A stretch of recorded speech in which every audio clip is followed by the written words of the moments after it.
and it's brutal. I would like to start with a brief round of introductions for this extremely accomplished panel. Could you start? Could we start from Farah? Could we start with a quick round of introductions? Hi. Okay, introductions. I'm Farah. I'm from Bangladesh. I'm a feminist. And in my professional life, I lead ActionAid. I am an advocate for women's rights, climate justice, transformative justice, children's rights, and I love working with the young people. Do I have to press something? Oh, no. Hi, Adele Nazarian here from America, and I have been a journalist for 12 years. I'm currently I've transitioned into international business. I'm also a fellow at a few think tanks, and my work is focused on international human rights, religious freedom, and really innovation and technology, helping women, men get to where they need to be, cultivating future leadership, not just in America, but the world over. I'm very, very honored to be here today at the inaugural session. Thank you. Hello, everyone. My name is Lindsay Nguyen. Thank you so much for having me here. It's a pleasure being with all of you, and I really appreciate the dialogue that's been taking place thus far. My background really started in the military professionally. Over the course of about 16 years, I've been in cybersecurity and governance, risk, and compliance roles. More recently, an adjunct professor at the University of New Hampshire School of Law, teaching specifically around blockchain and blockchain for social impact and blockchain for data privacy and security. I started my own company that really sits at the intersection of the social implications of technology and how we leverage that for a better future of work. That's my company, Empirical. That's our mission and my personal passion. Thank you so much for having me in the conversation. Is this on? Yeah, I think it's on. Hi, everyone. My name is Champa Patel. I'm the head of the Asia Pacific program at Chatham House. But prior to Chatham House, I worked for 10 years for Amnesty International, working in the field of international human rights. And then prior to that, I'm showing my age here now, another 10 years in healthcare as a frontline health worker. So it's a great privilege to be able to be here and share experiences about navigating these issues in different policy contexts.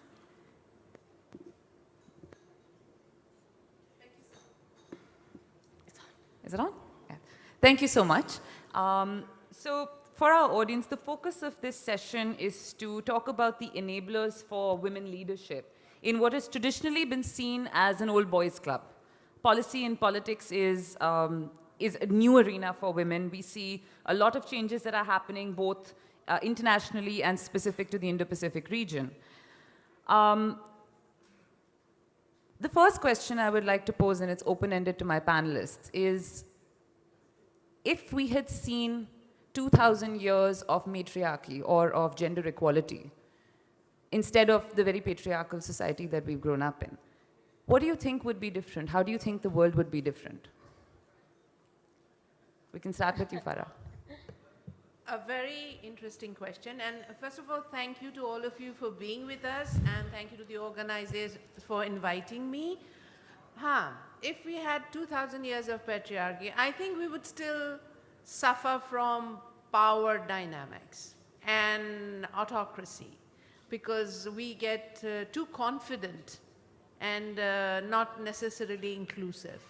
So the answer to patriarchy is not matriarchy, but feminism, the feminist values of justice. And I think if we had that for the last 2,000 years or even 200 years, then today we would be inclusive. We would see the diversity in leadership, in policy, in politics. Because even now when we come across legislation, policies, and politics, it serves it comes with a particular dimension. Sometimes it's parochial, sometimes it's unipolar. It's not inclusive. So that would have been different. I happen to think that women have certainly been very powerful and intrinsic, and I'd say one of the primary leaders behind the scenes in terms of how history has been depicted for the last 2,000 years. They've definitely been at the fold, at the center, and at the forefront of the decision making over the past 2,000 years, although they may have not received the credit for it with the media. And I think that is an issue that's come full circle today in the 21st century with the media's depiction of the reality on the ground versus how they would like their narrative to present what they think should be the narrative they'd like to present. So I think if women had been given more credit and credence for their tremendously important role, not only in the nuclear family structure, but also in the workplace and influencing their significant others and men in their decision making, there may be today very much more opportunity for women because the culture would have changed. As we know, culture is downstream from politics and policy.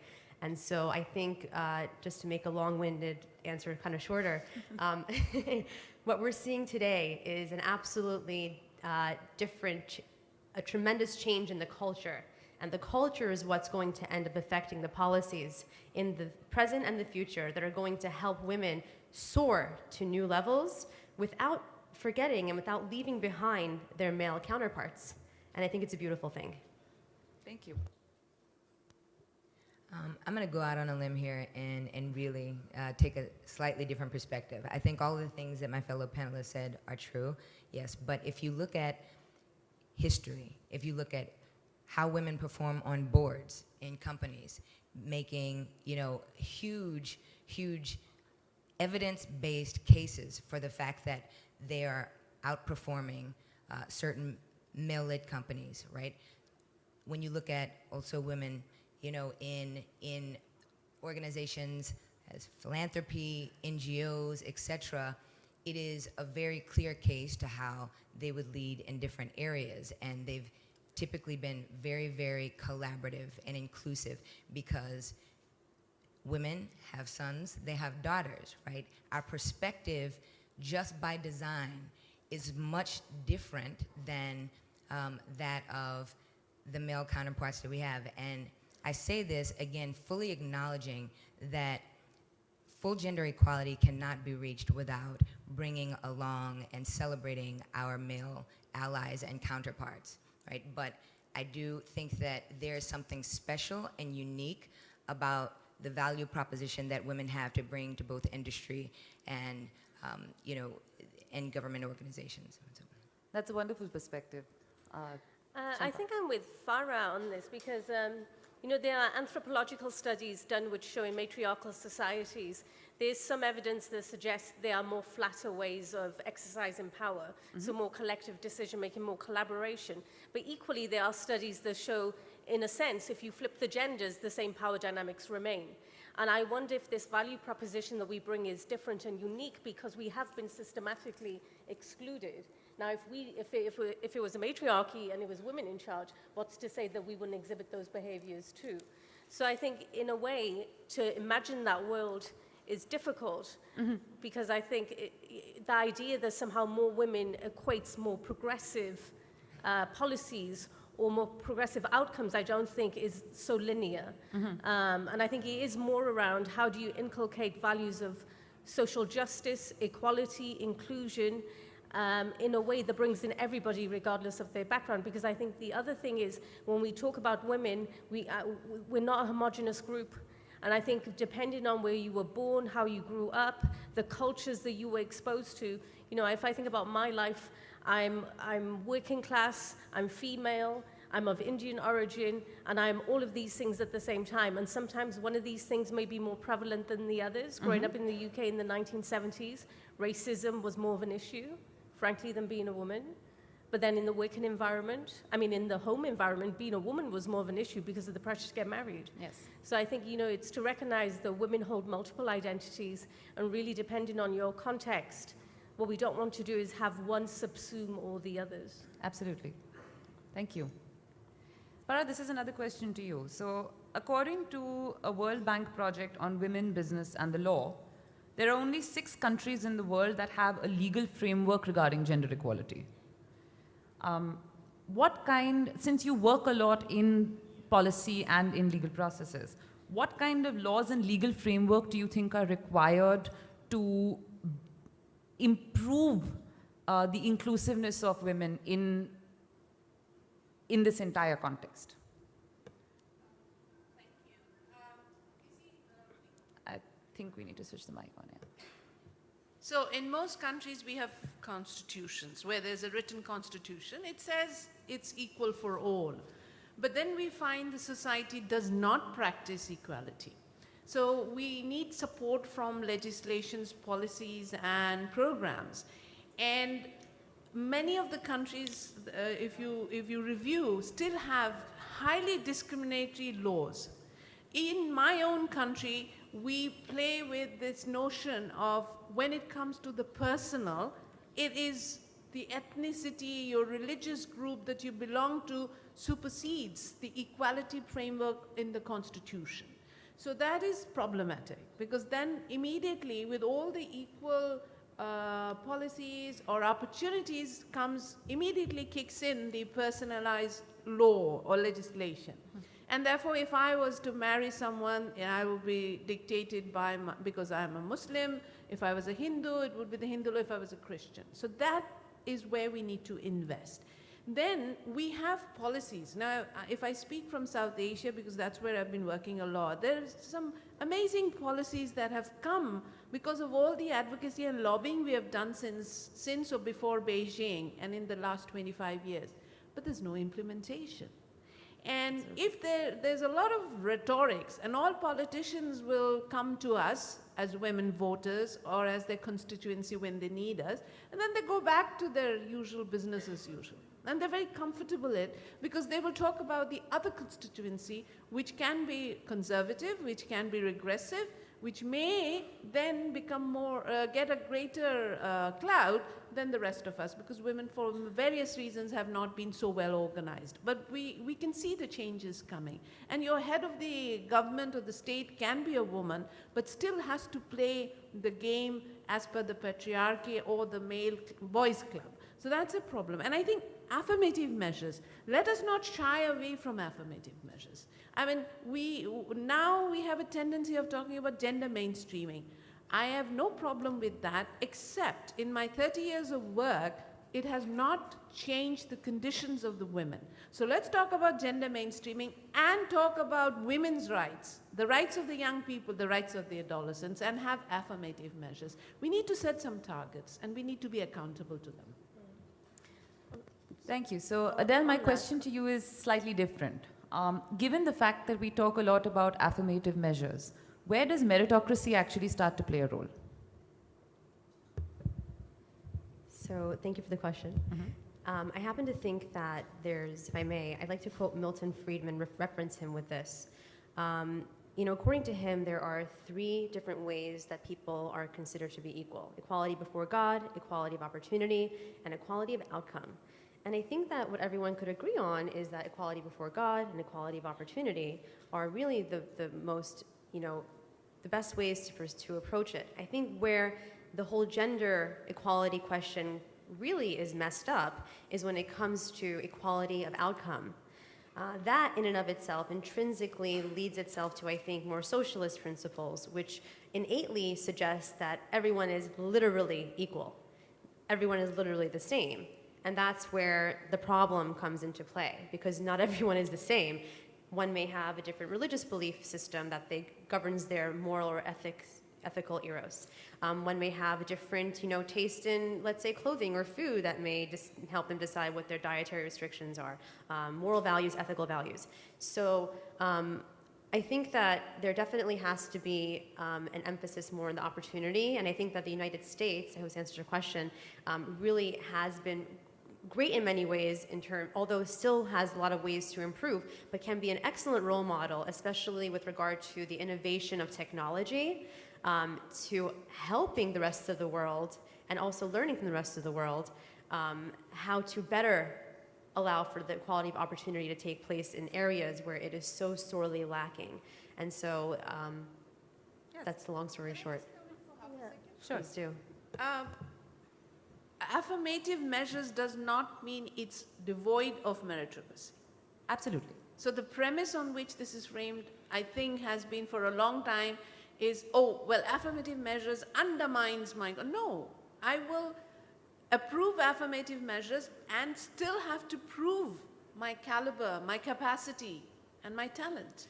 My question was actually more around the fact that affirmative measures can be seen as a forced sense of inclusivity. And that's actually my question to you, Lindsay. If we talk about affirmative measures being the method to reduce a barrier to entry, for example, reservation in parliament, reservation on corporate boards, does that promote gender equality?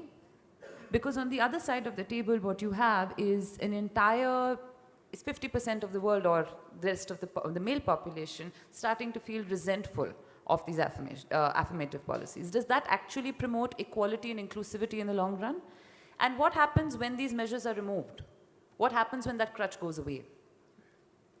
I think this speaks to the danger and the criticality of actually not overlaying these blanket best practices from one country to the next, from one workplace to the next. What works in the US may very well not work for Bangladesh. You have to be so very aware of the cultural, technical, and systemic frameworks that you're operating within, and that differs.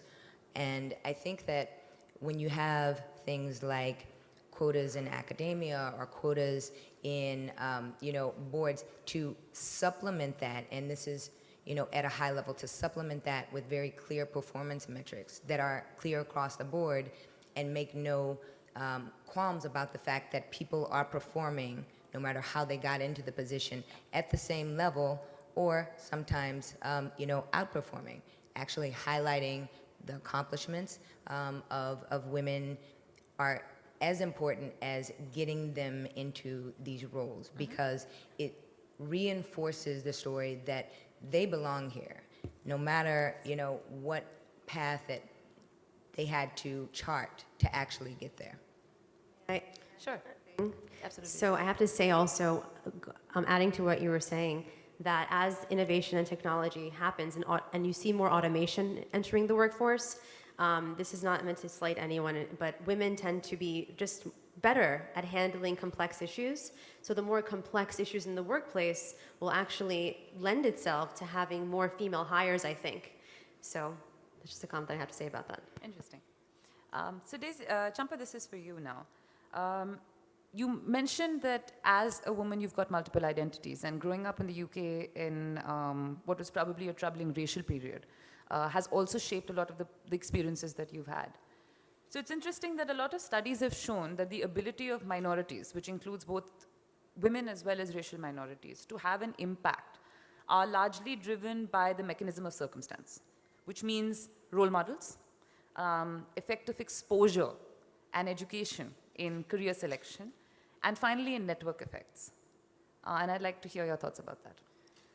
Yeah, I just want to touch on some of what was said before and bring it in with this, because in some regards I agree and disagree with what's been shared. I think actually equality of opportunity is absolutely key, because it's not equality, equality before God really depends on whether you believe in God, right? I mean, I'm an atheist, but so I think design and policies, it's not about leveling the playing field, it's about giving opportunities to women that have not had those opportunities before. I'm a beneficiary of that, in the sense that nobody in my family has education post-14. I was the first person to go on to do GCSEs and then et cetera, degrees, et cetera. And part of that was because there were scholarships for ethnic minority students that I was able to apply for. In the absence of that, I'm from a very working class family, there would have been no money to pay for education. I wouldn't have gone. The norm in the family was people got married at 17 or 18.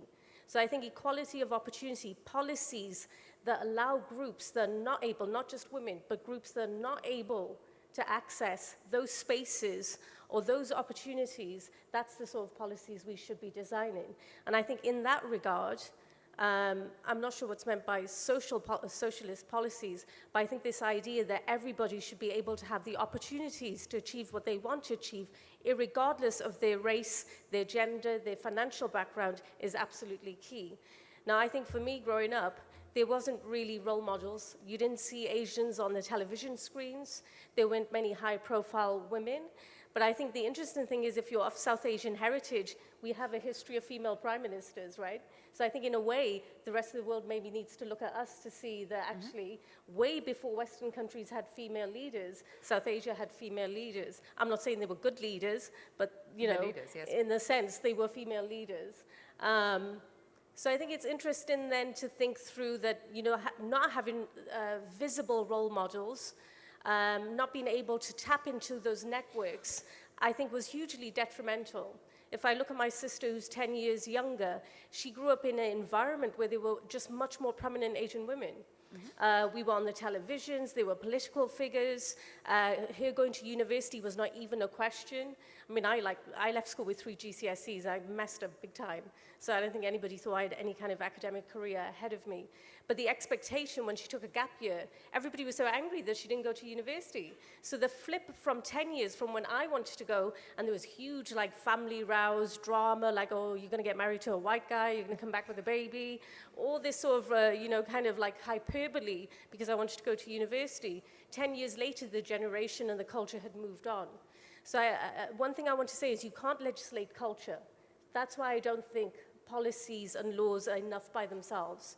So I think it's having those, and actually a lot of countries have very good laws. The problem is nobody implements them.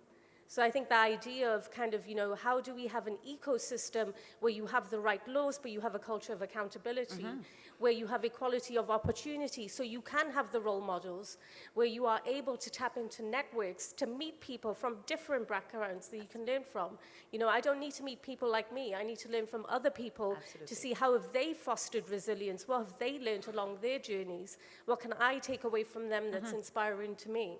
So I think it's about celebrating difference, not necessarily having everybody have the same, but that only comes through having equality of opportunity. Thank you. That was a wonderful. Yes. You know, there's a saying that, you know, when we have work in the organization, we develop strategies and then we come back and try to change, and we're told that culture eats strategy for breakfast.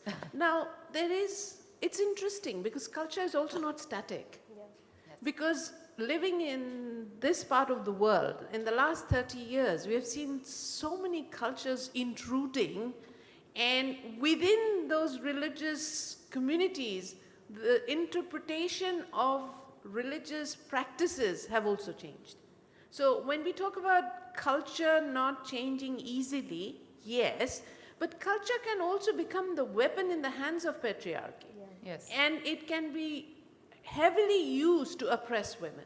Because we don't see the same in terms of behavior or cultural practices for our male gender.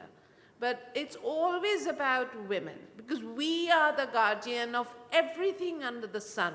Your culture, your religion, your family, your food, your health. Your morality, Your everything. morality, we are the guardian. But somehow you suffer from such insecurity that you always try to have an upper hand, control that very constituency or community or gender. Who is the custodian of all your values and morality and practices? So there's a contradiction in society, because I think society does not like people to live in peace.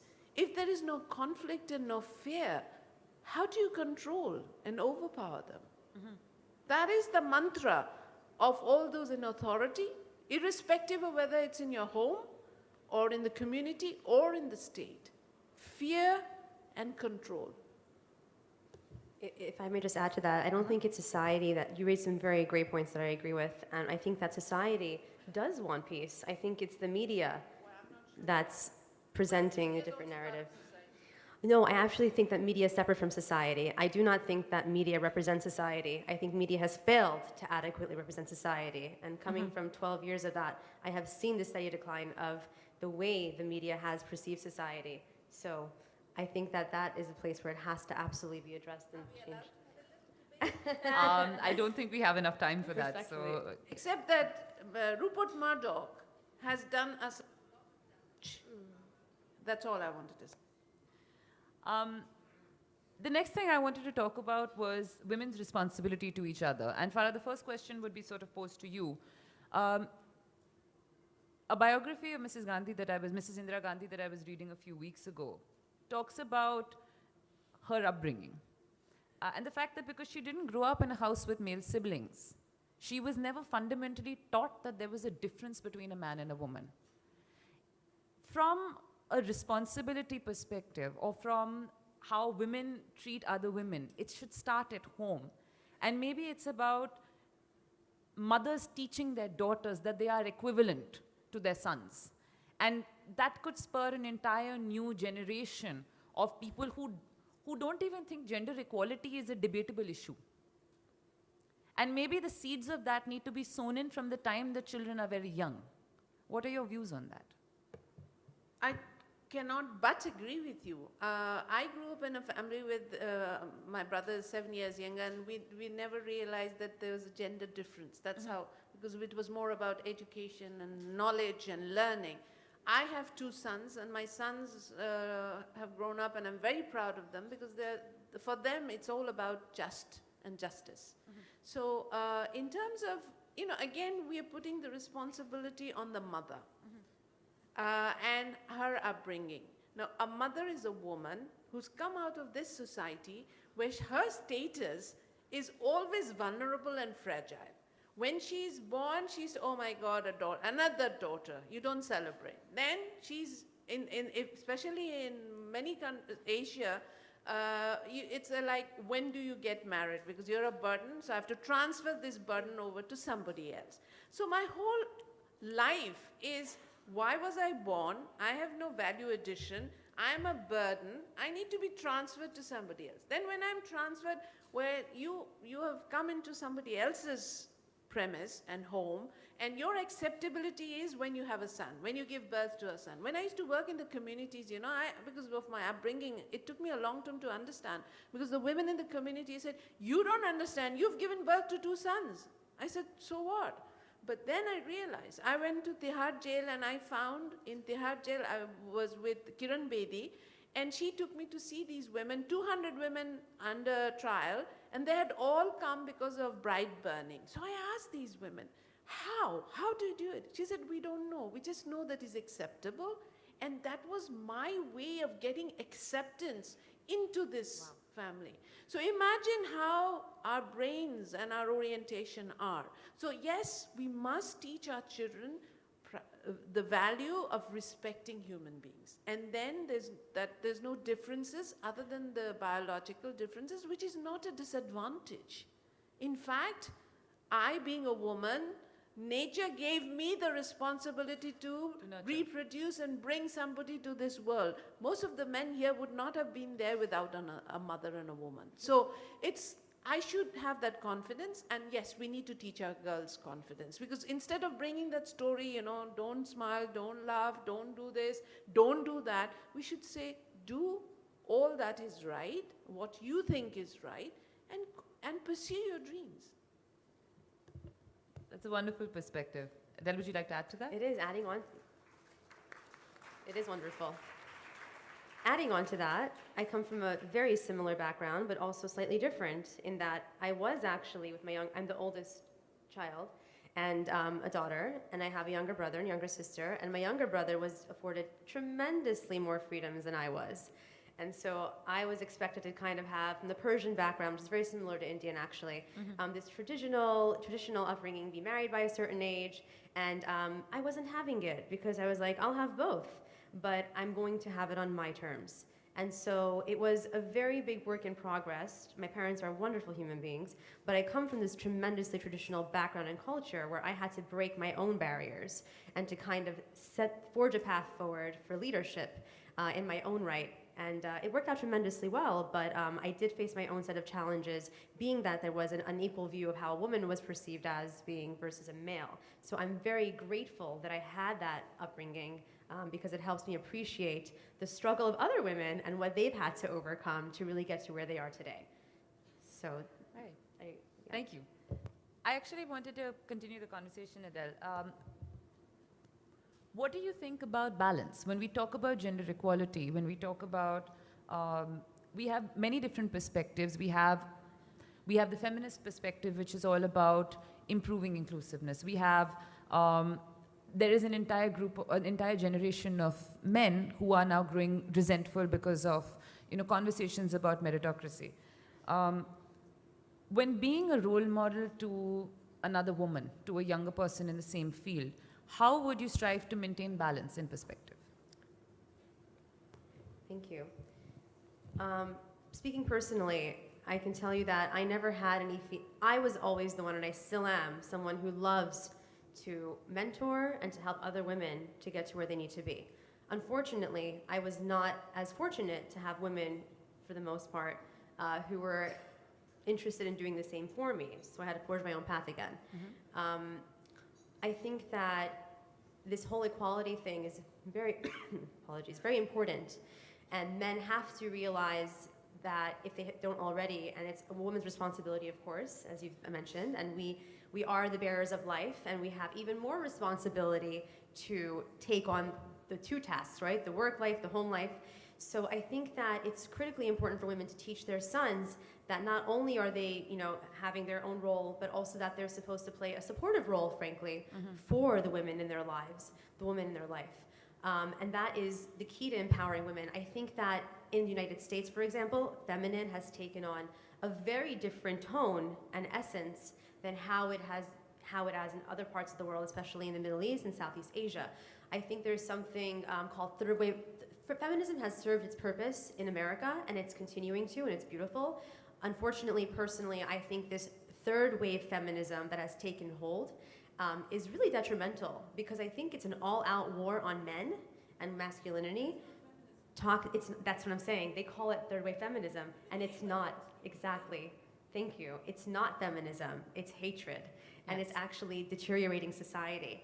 But I think feminism absolutely needs to come to other parts of the world, and it is, and that's why I say that while you mentioned earlier that the model in America culturally for what feminism is may not exactly fit in with Southeast Asia or other parts of the world, but there are elements that can be extracted and enhanced as part of society. So feminism is sorely needed in other parts of the world. So I hope that answers your question.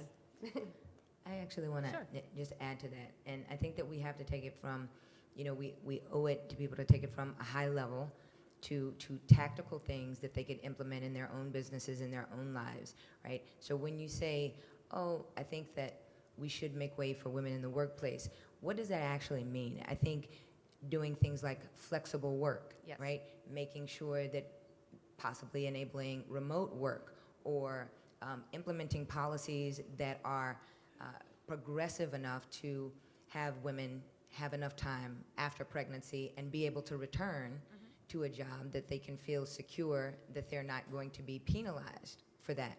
I think in government, it comes in the form of creating funds and programs with public-private partnerships and enterprise to really lay the framework and the groundwork for promoting women in the workplace, going beyond financial inclusion to financial empowerment, so that men's and women's income rates are rising at the same time, right? We know that rising tide does not lift all ships without some effort, right, to actually address the hurdles to that in a very intentional way. And I think talking about, again, even just the unconscious bias that we bring to a situation, identifying your own personal biases, because everyone has them, right, is the first step in becoming a more empathetic and effective human being and a leader, right? It's doubly so when you start rising to the position of a mentor, of a regulator, to check your own biases early and often, because they develop very naturally and they are extremely detrimental to progress, right? Talking about women's empowerment and all of these things without recognizing the nuance. Absolutely. Again, talking about the cultural issues that impede that, like child marriage, or again, the negative narrative that women have, the negative sort of perception that there is when women go against the norm or step out of their place. We need to develop a counter narrative that not only starts in the home for our daughters and our sons to be able to repeat back and to be armed with, but also make sure that they're surrounded in their friend circles, in their schools, and the mentors that are in their lives with language and ideals that are just as affirming, because it's systemic. It starts in the home, sure, but it is either, enforced or derailed by the things that they see in the world and in the workplace. Can I just Sure, absolutely. Just to touch on what others have said, I think it's interesting to use that Indira Gandhi quote, because she may not have grown up with male siblings, but she grew up with dynastic power. Absolutely. So I think we have to recognize the privilege can exist. This idea somehow that she knows about gender equality because she didn't grow up with siblings when she grew into one of the biggest dynasties India has known is kind of like, counterintuitive. But I want to question this idea of mentorship, because it implies some kind of hierarchy. And I think in life, it's like that framing of the mother teaching their family. I'm not a mother. So I think what's incumbent on me is, as a human being, how do I engage with other human beings to make sure that I'm open to hearing what they have to say and learning from their experiences. So I think for me, it's about how do we adopt an approach that isn't saying, I'm somebody who's accomplished so much, I have so much to give to you, you can learn so much from me, because I'm still learning. So I think it's how do you build the skills to have those kind of conversations where you can learn from other people no matter what stage you are in life. Some of the young people I work with are deeply inspirational. I take a lot of energy away from what they're doing. I learn a lot from what they're doing. Their battles are different to what I had to fight back then. But I think it's more like how do you have a dialogue around those issues than these casting people into roles. I think it's problematic to say as a mother, as a something, as a mentor. But as human beings, how do we engage with each other to have these conversations? To your question, that dialogue is so important, but it is also, again, something that we need to pay close attention to, because surrounding ourselves with people who will only reinforce our own beliefs is not going to extract the true value of dialogue. In my own company, I sometimes do small but effective things like appoint somebody as the devil's advocate, right? Where you counter everything that we say, right? To make sure you're poking holes in the logic there. Also, just around inclusion in meetings. Sometimes we get women into organizations, but then they're excluded from high-level decisions, right? Making sure that as a male ally or as a woman, if they're not a diversity of ideals represented in a meeting, you say, I think that we should reconvene when we have a quorum. These tactical things are going to be critical to taking this rhetoric, right, beyond lip service and actually changing it, making sure we're not discussing the same thing at this conference in 5 years. Sorry, if I may just add one more thing. Absolutely. Great. Before, your comment about not being physically a mother in the traditional sense of it, I happen to think that I'm not a mother yet myself. I look forward to it someday, hopefully, if I'm blessed. But I think that you don't have to necessarily be a mother physically to a child to be seen as a mother figure to, for example, your students. Mr. Samir Saran was telling us earlier about his sister's incredible impact on her students in New York and how she is essentially a mother figure for them. And so mentorship, mothership, it doesn't have to be in the traditional, let's say, definition of the word, but more so in terms of the way that you can impact and imprint values and principles on any person in your life. Yeah, but I think the reason I resist that is because, I'm the first generation and I'm the oldest as well. So growing up, you're told your purpose in life is to get married. That's what I was told. So I resist that because I think I'm not here to be somebody's mother. I'm here to share my experiences. I'm here to learn from their experiences. But I really resist that kind of categorization because it plagued my life for so long when I was young that it was only seen through the lens of, well, why do you want to go to university? There's no point. You're going to get married. You're doing beautifully. Exactly. So I think it's more like, I think that language matters in terms of how we portray ourselves. Absolutely. I just want to... Sorry, we're actually running out of time, so I have to open the conversation for some questions. What I would like to say at the end of this session is we've debated a lot about feminism, about gender equality, and about the requirement to elevate women to a status where they now feel included, not just in processes, but also in decision-making and in leadership. One thing I think the session would be incomplete without mentioning is for every one of us who's had disastrous experiences with the men in our lives or in our careers, We have also had an entire series of men, whether it's partners, bosses, colleagues, who have not allowed us, but who have boosted us forward and who have helped us break those traditional patriarchal boundaries and take it forward. And I think that they deserve acknowledgement at the end of this session as well. With that, I'd like to open this up to the questions from the audience. Yes, sir. I'm Fazlul Haq, Vice President Youth Council and also Chairman, Jatiya Tarun Sangh, the National Youth and Social Council of Bangladesh. Before I start my question, I salute to Faraka Birapa, not only for women, but the wonderful works he's doing for the younger generation. I remember the words of our national poet, Nazrul Islam, that he told a bisher ja kichu kallan kor, ordek tar koriya chanari, ordek tar nar. Whatever good thing, 50% men and women. My question to all of you is that how we can empower more women. I want 50-50. Yes. My mother, father, and I'm a 50-50 family. Wife, husband, and one boy, one girl. How we can empower 50% equality, men and women. And what should we do in government, in NGOs, from grassroots level to national level? And is there need of legislation? In Bangladesh, women empowerment has, because we have the legislation, Yes, 30% women, local government, even member of parliament. This. Thank you. Yes, which one of our panelists would like to take that question? Okay. Sure. Yes. Me? Yes. Yes. Hi, my name is Asta. I'm a researcher at the Observer Research Foundation. So I had a very general question. Sorry, Farah, could I? Yeah. Can you hear me now? No, could you speak up a little bit, please? Is this better? Yes. Yes. So I think Lindsay sort of touched on it a little bit, the role of sort of men in taking this conversation forward. Of course, we're talking about gender mainstreaming in policy, and that these are debates we've heard before. But I think if you could just put a more light on this issue, that how can men become better allies? Because power structures are sort of entrenched currently in all spaces, and men dominate the space. So how can we sort of build that relationship and take it forward? This is to anyone who can answer. All right, we'll take one more question. Thank you. Thank you to the panelists. I would like to place a rather tantalizing proposal for affirmative action, and I wonder what will be your reaction to that proposal.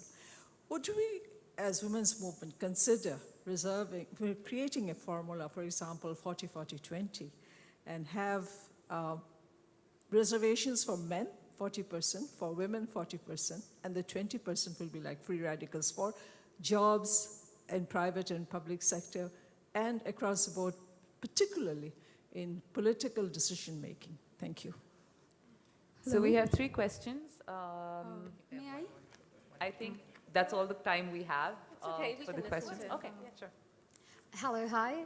I have highest regards for all of you women. So thank you for having this conversation. I am Alisha Pradhan. So many of you know I run an innovative television that works for gender equality, Asia's first TV on women's well-being. So what I am facing constantly when I'm about to work for women's well-being, often than not, feminism or feminist termed as a negative word. And even if we talk about women empowerment, and my motto is to bring men together. The slogan is holding hands together with men. But men often say, oh God, it's a feminist, is it a man-hating things? My biggest concern right now, I guess for all of us, if we have to really bring the SDG achievement, how do we rebrand feminism?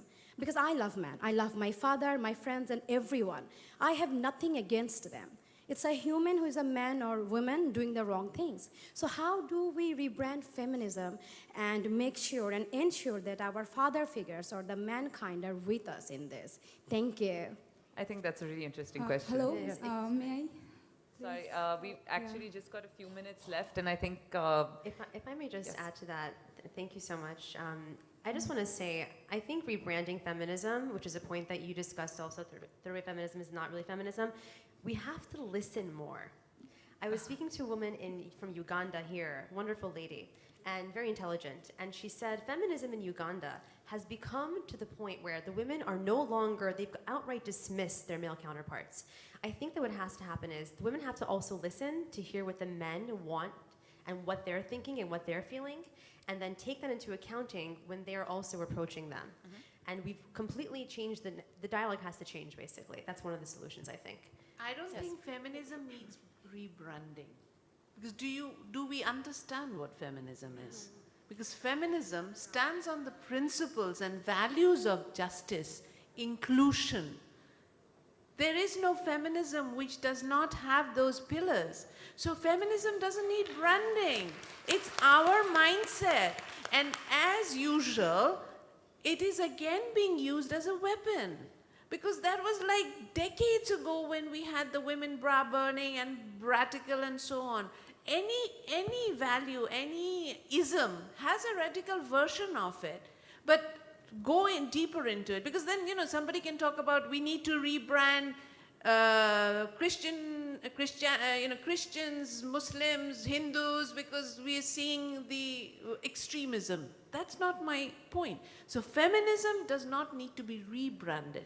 Feminism needs to be understood and take the values, take the principles. Because if you are a human being, if you believe in humanism, if you believe in any ism that is inclusive, tolerant, and talks about people, then that is feminism.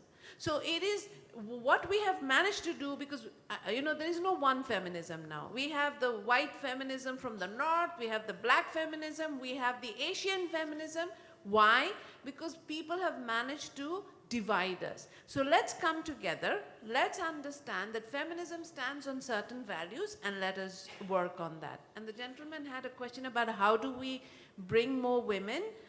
Basically, you have to talk to women as human beings. Do not tell them you should not be going out, you should not have a dream, you should not be wearing these clothes, you must have done something to be raped. Yeah, a three-year-old girl and a 5-year-old girl must have done something to be raped. So what we are doing in this society is tolerating violence, gender-based violence. Stop tolerating violence. Unless you stop tolerating violence, unless you stop celebrating violence, because your movies, your dramas, your songs celebrate violence, stop that, you will see the change. Women don't need to be given an extra hand. Women are competent. They understand that the skills, they're engineers, they're doctors, they're MBAs. Look at the group of women here.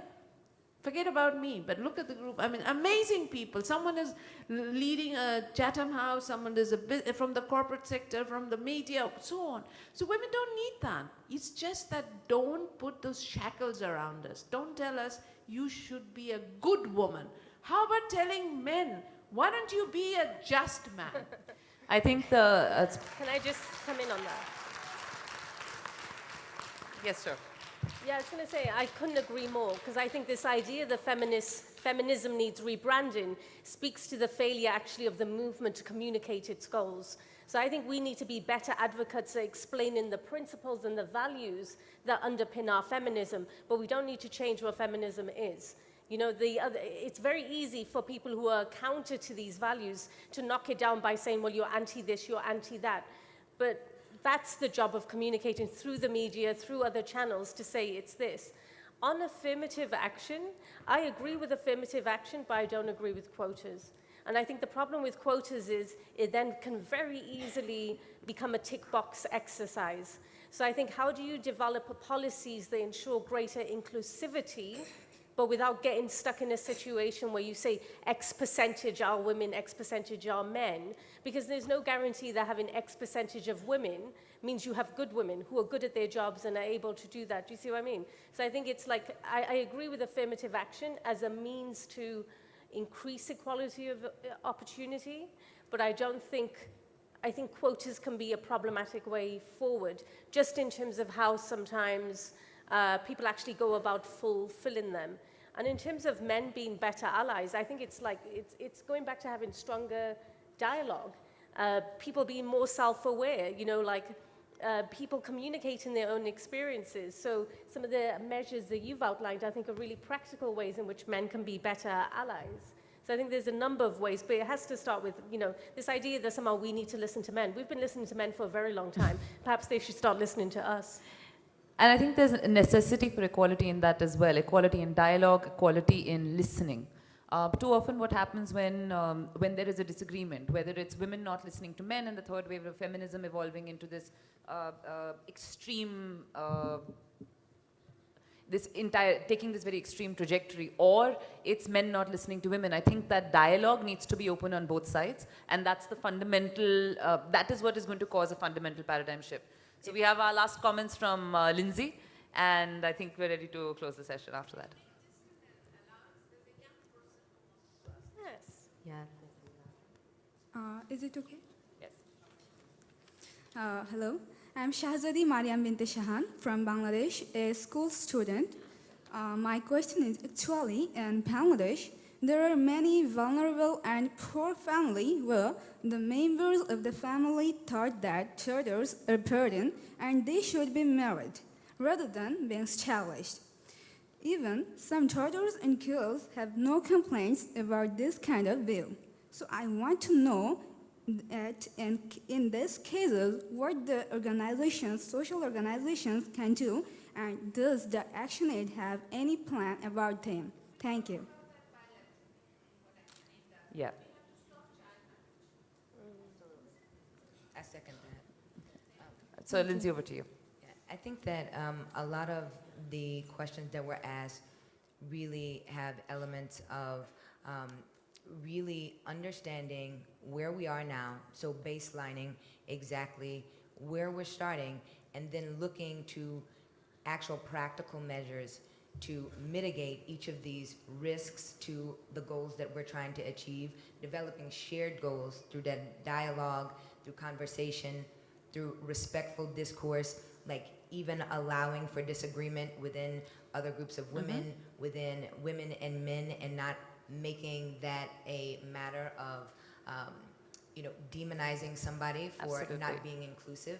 I think that we have to really be careful of developing approaches that force people into positions that they are uncomfortable with, because we've seen it historically that extremely adverse effects come from that in the workforce, in society. Absolutely. So I think really fostering this continuous dialogue through government and special task forces with the youth, it's important for us to hear their voices, to hear their concerns and understand their perspective. For women, for people of color or indigenous populations, for LGBTQ people in the workforce, or as entrepreneurs, I think that diversity of needs, of challenges, can only really be unearthed if you're fostering that continuous dialogue in the way that embeds constant feedback loops into all of your systems across business and government. So I think that continuing this conversation well after we're done here is going to be absolutely imperative. So I welcome anyone who wants to continue the dialogue again to see us after. So thank you so much to everybody. Thank you so much to the ORF and to BIISS for having us over here. Conversations like the Dhaka Global Dialogue and these kind of dialogues should be a perennial way to improve the concept of inclusivity and bring all of us onto that equal platform. And thank you so much to all my fellow panelists for your time and for your thoughts today. Please join me in applauding, I think, the best panel of the dialogue. So thank you very much, Vrinda and the panelists. We need to have more of these conversations. I also thought that since we were talking about bringing and actually acknowledging the contributions of a much larger set of people, this is also the time, before we move to the last panel, to acknowledge a whole team of young scholars and colleagues from the Bangladesh Institute of International Security Studies and ORF, who have put this all together. And they have remained largely nameless and faceless. They've not been getting the mic time, but they have made sure that all of us did. And I think we should, at this time, perhaps acknowledge them. I think this is a young team that has put it all together. So please join me in giving them a loud round of applause for these 2.5 days of work. And they're all standing there. Can you raise your hands so that we can see you all there? Can you, everywhere? Can you all stand up so you can do that? I initially wanted to bring them all on stage, but we'll try and do that towards the very end. I couldn't see all of them in the room, but that's an organization challenge itself, to create all the organizing team at the same space, because they're trying to manage different elements. Couple of housekeeping announcements for international departures. Go to the reception, contact them, and they will arrange for your drop-off to the airport. Also, there are the unfinished memoirs of the Father of the Nation available in the book stall outside. For the international delegates, please pick up your copy and do carry that. It's a must-read for all of us who are engaging with this dynamic. Lobbying? Please. First of all, it's been fantastic, and thank you for inviting.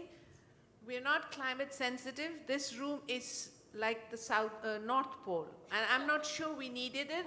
And it's also not, it's so cold that it's not gender sensitive. Women don't necessarily come in their jackets and coats. So, thank you for saying that. Yes, so next time, this should be something to be considered. And I see plastic bottles all around. Every one of us have to make that effort. If you are serious about climate, if you don't understand climate, well, I have nothing to say. But if you are serious about your life and this planet, get rid of the plastics. So no plastics and no air conditioners. That's the next format of the Dhaka dialogue. Can you all join us for a photograph, please? Thank you. I know a couple of you have to rush to the airport, so we'll make it quick. And we'll break for 15 minutes for tea and come back with the closing panel with the foreign ministers, the State Minister of Foreign Affairs, and a couple of other dignitaries. So please join us for a quick cup of tea and come back for the final session. And I promise you, this is the final session. Do come back.